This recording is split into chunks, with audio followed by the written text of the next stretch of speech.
ng magulang ay kailangan sa mga batang manonood.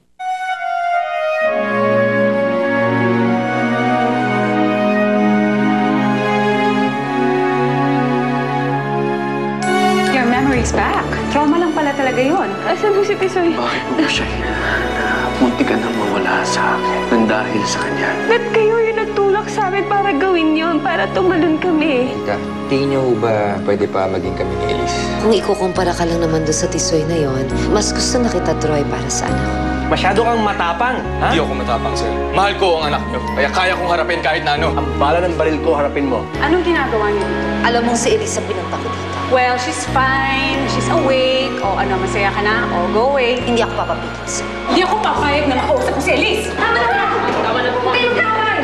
100,000 piso. Sa'yo na yan. Barilin niyo na lang ako, sir. Pero hindi niyo ako mabibili. Lola, ayan. Una't huling alok na to. Baka hindi na dumating ang oportunidad na to.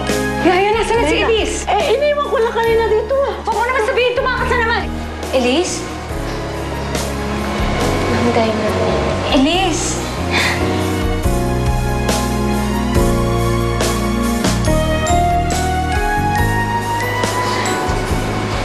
Mabuti nakita kita, Iha. Diyos ko, salamat naman, buhay ka. Oh. Elise, bakit? Nahihilo ka ba? Naku, namumutla ka. Eh, bakit ba kasi nandito ka? Bakit naglalakad ka? Hindi ba dapat nasa kama mo ikaw? Gusto ko lang po sanang puntahan si Tisoy. Gusto ko lang kamustahin kung ano po ba lagay niya eh. Ba't hindi ba kayo nakikita ni Tisoy? Alam ko, dinalaw ka na niya. Kaninang umaga lang po kasi ako nagkamana. Mabuti si Tisoy. Wala kang dapat alalahanin sa kanya. Eh, wala nga siyang sugat eh. Pero ikaw, tingnan mo nga yung tsura mo, putla-putla mo. Humihina ka. Ikaw kailangan mo magpahinga. Hayaan mo. Pangako ko sa'yo to. Oras na lumakas ka, ako pa mismo ang sasama sa'yo. Puntahan natin si Tisoy. Salamat po, ang bait-bait niyo. Buti pa kayo naiintindihan niyo ako. Sana kayo na naiintindihan ko.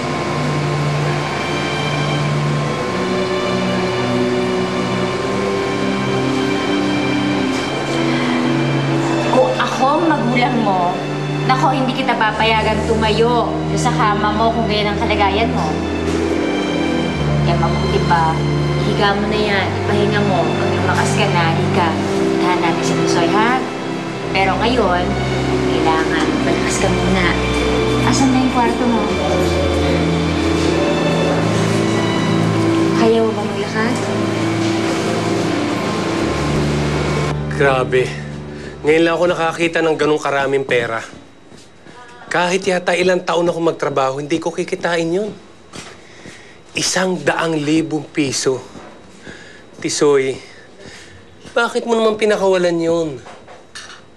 Ang gusto niyo? Pagbili ko ang nararamdaman ko. Kuya Douglas, kahit mahirap lang ako. Kahit kailan hindi ako matatapatan ng pera. Sus! Parang gano'n naman din yun, Tisoy. Hindi mo naman din na makukuha si Elise, di ba? Nawalan ka na ng pera. At pati ngayon, utak mo nawala na rin. Parang hindi ka naman nag-iisip, oh. Anak, usapang may utak to.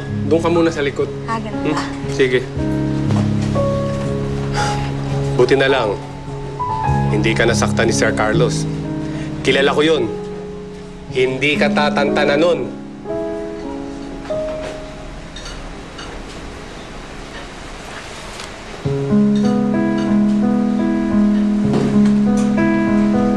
Hindi na tayo guguluhin ni Carlos. Bakit wala? Anong sinabi niyo sa kanya? Wala akong sinabi. Tinanggap ko lang ang alok niya. Lion Guard, paki-escort yung babae niya out of this building at wag na wag niyo siyang papapasukin, ha? Bilis! Sandali, bitawan niyo ako! Kulit-kulit mo talaga, Ellen. Parehong-pareho ka ni Tisoy. Ayaw paawat, ayaw sumuko. Mahal naman talaga. Huwag mo akong ikukumpara sa lalaki niya. If you only knew. Ano yun? sabihin? Wala! Just get out of this hospital and stay away from my child! Anak ko si Elise. At kahit na ilang beses pa akong pagtabuyan, malalaman din ang totoo.